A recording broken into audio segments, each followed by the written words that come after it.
Morning, folks, from the secret junkyard here at Jeff's Little Engine Service.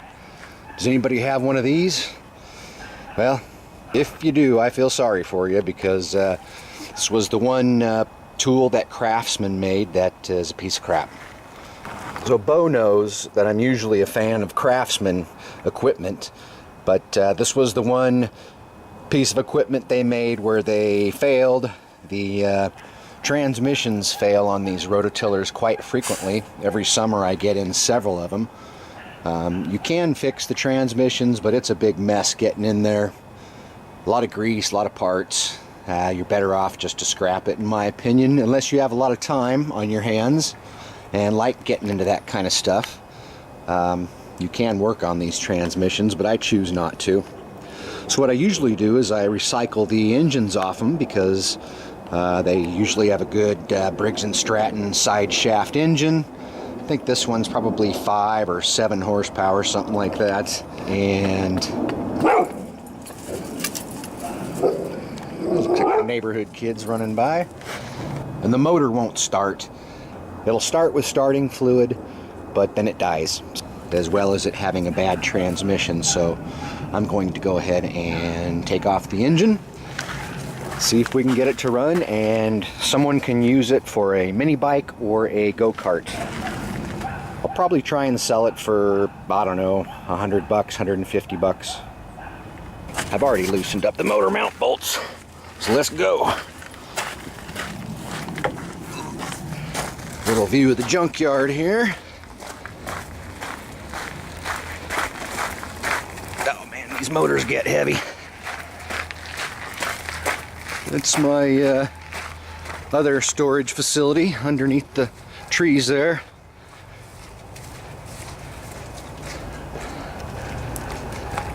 Old Chunk and Chong, my chickens. And little Cheap peeking her head out there. She's got babies in there.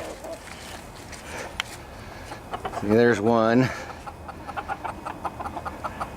She gets nervous when I start poking the camera in at her babies. There's the other one.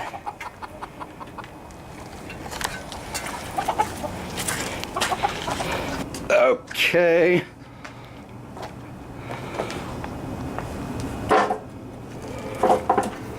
Whew. All right, folks, let's do this. So I've already checked the oil, and there's oil in it, so that's always a good sign. Next thing you want to do is drain the fuel system, the gas tank and the carburetor. This is how you get to the air filter. Looking kind of nasty there. So to take off the air filter housing, it looks like you need a 5/16 socket. Oh man, I do not like it when bolts are this tight.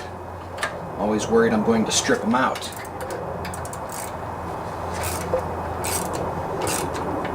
Aye, aye. Oh boy. Okay. We got one. Hopefully it didn't strip. Work on the other one here.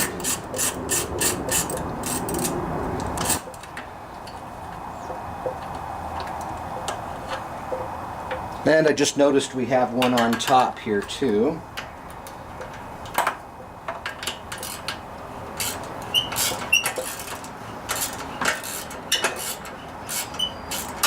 Dang.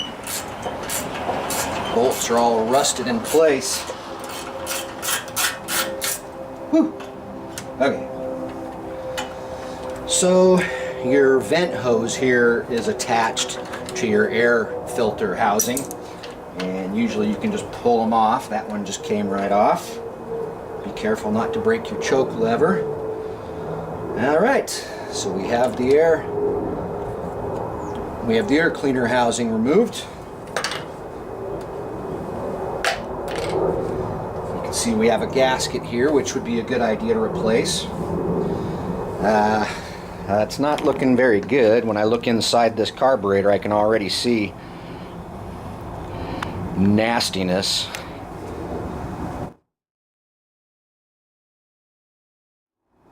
Yeesh. Hopefully we can rebuild it. Anytime a small engine sits for a long period of time, most likely you'll have fuel system problems when you go to try to get it running again. That's the most common failure in a small engine, especially if it's been sitting. So I've removed the fuel line, and to take the carburetor off, it looks like there's 2 3/8.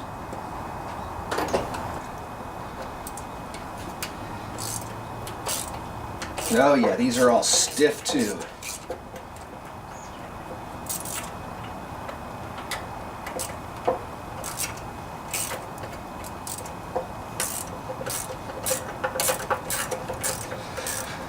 To get the carburetor off the linkage, you're going to have to, as you're removing it, you rotate it. I'll show you what I mean.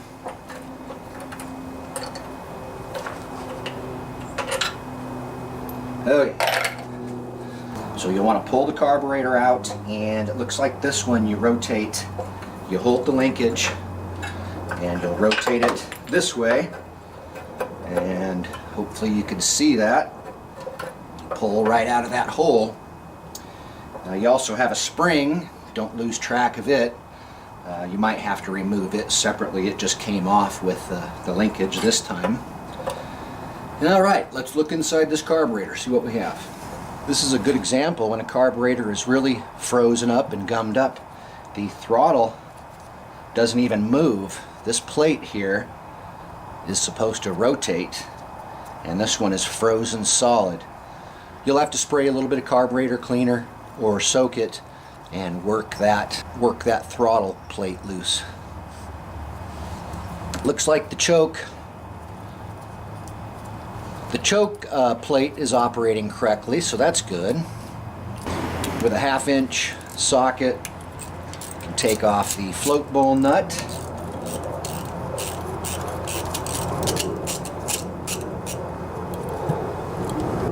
So this is your little main jet. You see you have a very small hole that goes down through the center and connects with these 2 holes on the side here. And it's very important to clean this little jet out thoroughly. You want it spotless on the outside and on the inside of these little passageways. When your engine's revving up, this is the passageways that the gas flows through, your main jet system. Oh! Then when you take off the float, make sure you don't lose the float bowl gasket. This one stayed attached. We might be able to reuse it. Well, that's good. The carburetor doesn't look that nasty on the inside. It's not too bad. That's great. Not even this pin is frozen in place. A lot of times these pins get stuck. Yep, looking pretty good. There is a lot of dust, powdery residue in there I'll have to clean out. And I can see there's a residue on the float I'll have to clean. I will be replacing the float needle here and the needle seat, which is down inside the carburetor. Very important part of rebuilding a carburetor correctly is to replace the valve needle and the needle seat, which goes down in here. Not all model carburetors have the seat that goes down in here. If the tip of the needle on yours has rubber on it, then you probably don't have a seat down inside the carburetor. As you can see, this float needle is all metal, so we have a red rubber seat that goes down in there that we need to remove. You can use a pick or whatever you want to get that little red piece out of there. I actually have a tool to do it that I got from Tecumseh. The part number is 670377. So just punch it down in there and pull. It can take a while because those little buggers get frozen in place too.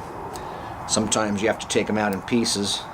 Try not to scratch up anything. It's very important not to scratch up anything. I think I'm going to spray a little bit of carburetor cleaner down in there. I try not to use this stuff very much, but it can help. Yeah, see how easy it came out with a little bit of carburetor cleaner? But that's what it looks like. and there's an upside and a downside, and the side that has the little groove on it goes into the carburetor. You can see the top side. Oops. You can see the top side doesn't have a groove, but the bottom side does. So that's how it should be installed into the carburetor, with the groove going down. We'll take a look inside the float bowl here, and doesn't look too bad. I do see some bugs. I don't know how they got in there, but let's clean this baby out. I'm also going to spray a little bit of carburetor cleaner on the surface into the valve here, and also on this throttle plate, try to get it worked loose. You can see the shaft goes down through the carburetor, so you'll want to clean out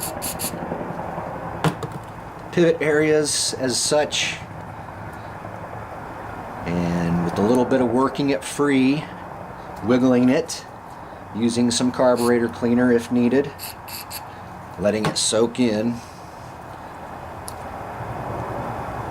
Eventually you'll be able to work that free. So what I'll do is I'll spray some cleaner in here, and I'll hold the carburetor horizontal so it soaks down through the shaft, if you know what I mean. A lot of times they get gummed up right up there. Dang. Be more careful. Oh, finally came loose. See that? There we go. And you just keep working it loose. Carburetor cleaner in and out all over the place. And see, now it's loosened up pretty good. So you'll always want to check that. And I see a lot of gunk inside here that I'm going to get a toothbrush or just a wire brush and clean it out as best I can, as well as this surface too. I like these brushes. You can get a little set of them at the dollar store for $1.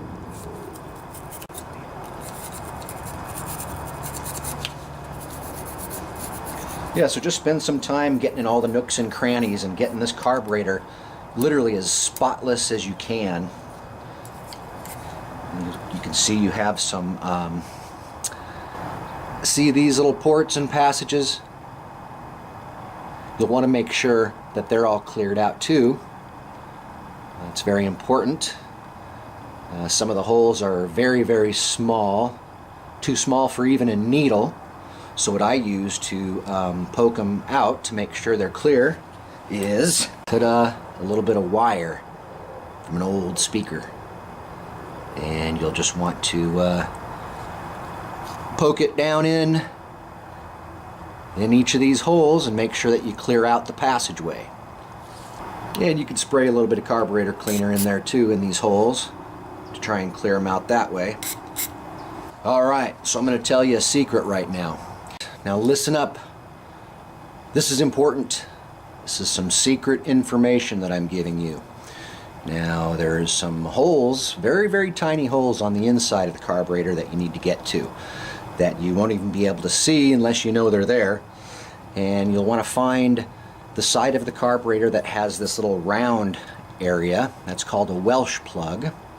And if you go inside the carburetor throat on that side, might have to open the throttle plate to see them. There's tiny, tiny, tiny holes back in there. And how I get to them is, see if I can keep the camera in focus. I use a tiny, tiny wire to get down in there, and I put a little 90-degree hook on it. And gosh, I don't know if you can see those holes back in there with my camera, but yeah, you might have to get a magnifying glass out to see them. So I'll stick the wire way back in there and then just poke those holes back in there. There's 3 of them. You want to make sure those are cleared out. And those 3 tiny little holes back in there are part of your slow speed system. So if they're plugged up, it will affect your idle and your starting. your slow speed engine operation. Tech tip number 10,568. So I've decided, since I'm rebuilding this whole carburetor, to peel off this old O-ring here. It's on there. It's probably going to come off in pieces. Oh, there it goes. Ah! Yeah, you know, you could probably reuse this. My neighbor Ernest will get pissed off if I don't replace it. So Ernest is my old curmudgeon neighbor that watches all my YouTube videos and gives valuable input. He always suggests replacing all the gaskets every time. You know, I always tell him if they need to be replaced, I'll replace them. But if they work fine, I'm not going to replace them. And it's not a bad idea. It's just it takes more time, costs more money. If you want to replace all the gaskets when you rebuild your carburetor, go ahead. Won't hurt my feelings any. Not really necessary, in my opinion. We're not working on an aircraft or the space shuttle, when all the original parts will work just fine. As a matter of fact, I'm going to reuse this gasket and this gasket. What do you think of that, Ernest? So this is the part number for the needle and seat from Briggs and Stratton. Make sure to use genuine Briggs and Stratton parts. They do know what they're doing. I'm a big fan of Briggs and Stratton. And this is what comes in the kit. You can see we've got the groove side showing, which that's the side that goes towards the metal in the carburetor. First thing I'm going to do is put in the seat. I'll spray a little bit of WD-40 in there to make the seat go in easier. Remember, you want it groove side down. Double check, make sure it's in there the right way, and then I use a punch just to push it into place. Make sure it's snug in there. Alright. Put the new float needle. I cleaned up the float, got off all the powdery residue.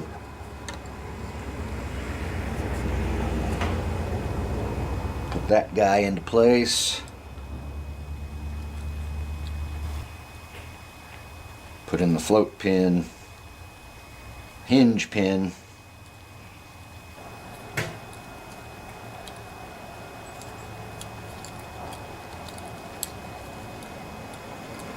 This float bowl gasket is still in good shape, so I'm going to use it. I'm going to use it, Ernest. So I've already cleaned it out, and I'm just going to test it out and make sure that the passageways are clear.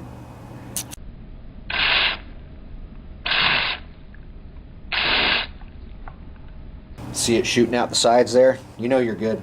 Okay, I want to make sure there's nothing in here before I seal it up. So I just blow some air in there and put this main jet back into place, float bowl back on.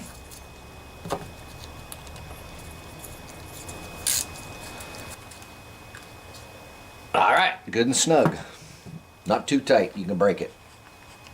So we'll move back up to here and get busy. So don't lose this piece. It's the little insulator. Not a bad idea to clean it off too.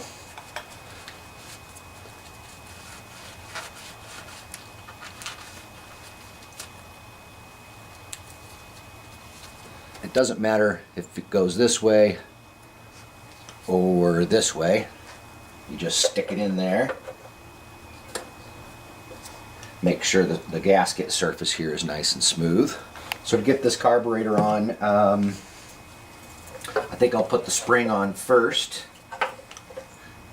Hopefully you can all see that.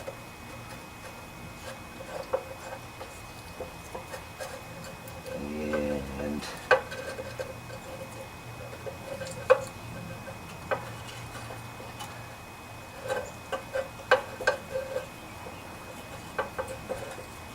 okay.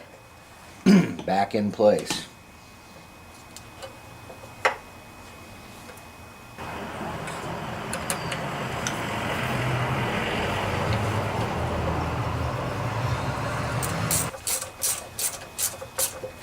You guys are doubting me. I bet you guys are doubting me about these gaskets being good. Well, we'll see. Are you doubting me, Ernest? Am I going to have to prove it to you again, Ernest, that these gaskets will work just fine? Some gaskets you can't reuse, like exhaust gaskets or head gaskets. You definitely want to purchase new gaskets if you ever want to replace those.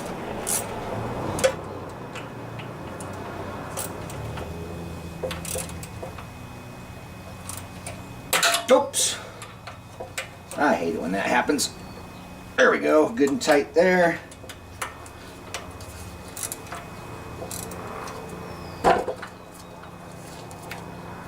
Good and tight there. Gasket still intact. A little bit of lubricant there will make it go on easier. All right.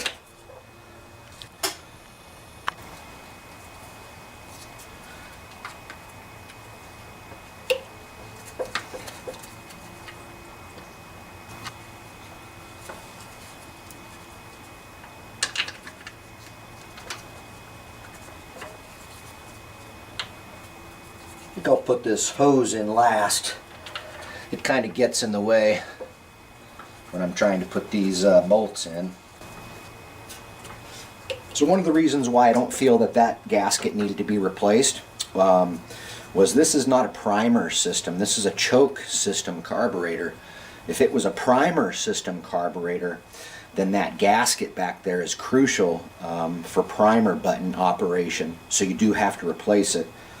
But on a carburetor that is choke activated, it's not as crucial to replace that gasket.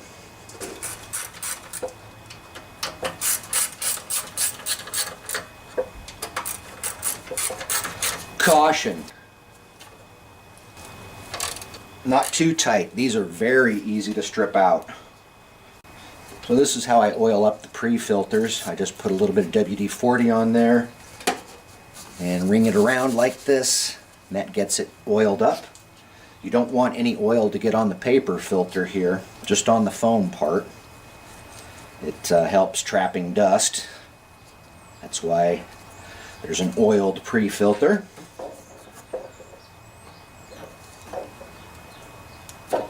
There. There, now I gotta find where I left the cap. There it is.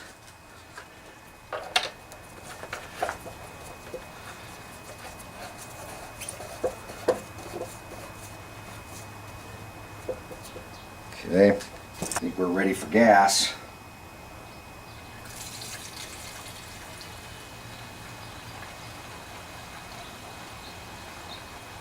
Uh-oh. We got gas coming out from behind the fuel valve. Crap. Gonna take this off as fast as I can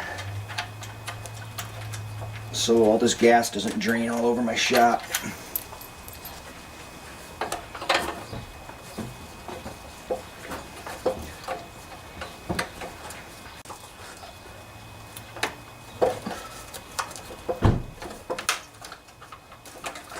Okay. So it looks like it's leaking. It's leaking everywhere back in there. That's not good. Okay, so I'm draining all the gas out here through the fuel line. I gotta take off the gas tank. That's the only way to get to the fuel lines back on this fuel valve here. Okay, I guess we gotta take this off. Find out why all the gas was leaking out of there. There's 4 bolts, I think 2 on each side. 2 in the back here.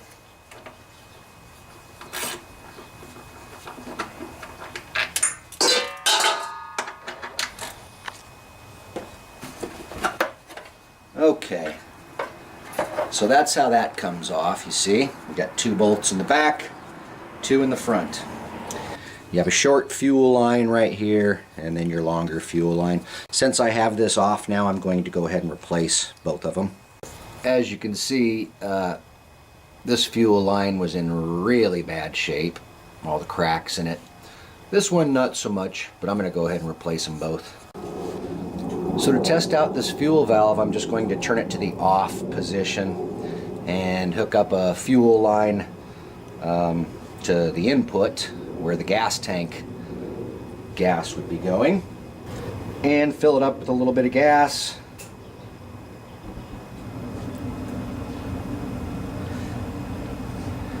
And then just simply, you can see the hose is filled with gas, and it doesn't appear to be leaking from the valve anywhere. So I'm pretty sure this valve is good. Let's turn it on. Hopefully the gas will just flow out the line. Yep. So that fuel valve is good in my opinion. We'll try it out. So we have new fuel lines. Successfully avoided that catastrophe.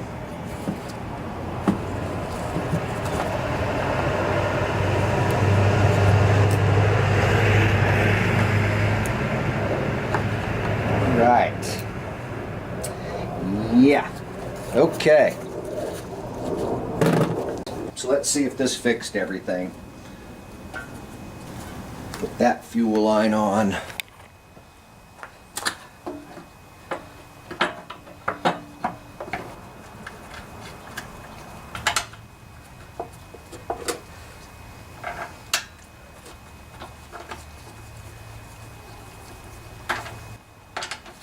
Yep.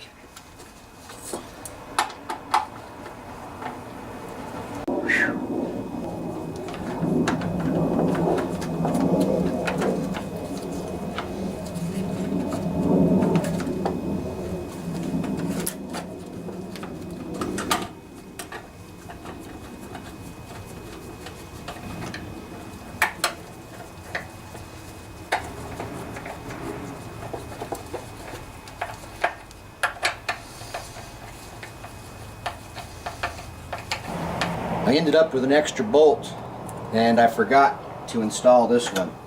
Why didn't you guys tell me? Alright.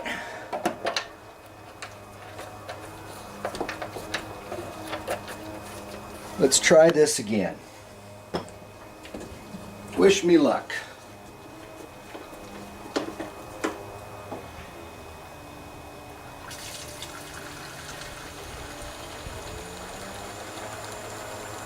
So far, so good.